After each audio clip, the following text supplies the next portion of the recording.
एक घटना बाबा हम सुना रहे हैं आपको। अंग्रेजी जमाना था, हमारी सुनी हुई सुना रहे हैं, देखी हुई नहीं। हमारे पूज्य गुरुदेव श्री पहाड़ी बाबा महाराज के सामने की घटना है। सन 1932 में,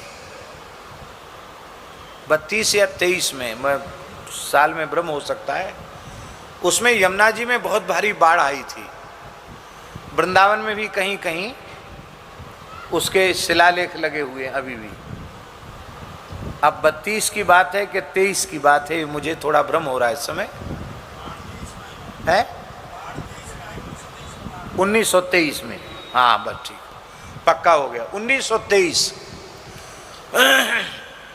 तो महाराज जी बता रहे कि 1923 की बाढ़ उनकी आंखों के सामने का दृश्य है। तो बोले कि उस समय गोवंश बहुत था। अब तो गोवंश बहुत धीरे धीरे, जैसा हमारे राधापुरी जी बोल रहे थे कि बड़ी संख्या में गोवंश की हत्या नित्य हो ही रही है। उस समय गोवंश बहुत था, तो हजारों हजारों गाय जमुना जी में बहती जा रही। और जब बाढ़ उतर गई तो हजारों की संख्या में गाय पंख में धसी हुई थी, जीवित गाय। और जीवित गायों को चील, कौआ, गीद नोच रहे थे। तो महाराज जी कहते कि उस समय कुछ साधुओं ने, कुछ ब्रजवासियों ने, बोले हमारी भी जवानी थी, सब मिलजुल करके गैयाओं को बचाने का प्रयास किया। भैया जो बच गई, जो जिंदी है, उन्हें तो कैसे करके बचाना चाहिए उनके प्राण।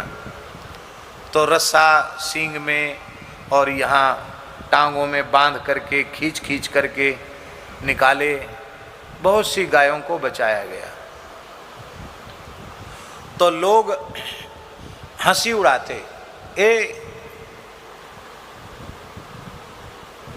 या बाबा को तो माथों फिर गए, कितनी गैया चली गई, कौन बचावेगा, और ये तो मरे हुए कोई आई है, ऐसी लिख कहते उस समय भी। पर महाराज जी कहते ऐसी चमत्कारिक घटना घटी कि सब गाय तो कौन बचा सकता था, जितनी बचा सके उतनी गायों को बचाया गया। और उसका परिणाम ये हुआ, जिन जिन परिवारों के सदस्य उन गो बचाने में, गायों को कीचड़ से निकालने में सम्मिलित थे, उन परिवारों में प्लेग का असर नहीं आया, वो बच गए। और बाकी जो लोग उसमें सम्मिलित नहीं हुए, उनके कुल खानदान के दिया बुझ गए। महाराज जी कहते, मेरी आंखों की इस घटना सामने, कहते वृंदावन में एक दिन में 1500 आदमी मरे थे। एक दिन में 1500 आदमी, प्लेग फैला था जब। आपने देखा वृंदावन में ढोंड की ढोंड पड़े, ऐसे एक एक घर में 8-8, 10-10 लोग एक साथ मर गए। एक को उठाए दूसरा मर गया, दूसरे उठ गए तीसरा मर गया, ऐसे मरे लोग। तो महाराज जी कहते थे कि जो गाय को बचाने में रहे वो बच गए, और जिन्होंने गाय की उपेक्षा की वे मर गए। ये महामारी जो आ रही है एक से एक बढ़ करके, विकट रूप लेकर के, ये उनसे बचेंगे वही जो गौ माता की शरण में रहेंगे, वो बचेंगे। जो गौ माता की सेवा नहीं करेंगे, गाय की रक्षा हम करेंगे तो गाय हमारी रक्षा करेगी। जैसे धर्मो रक्षति रक्षिता, ऐसे ही गावो रक्षति रक्षिता।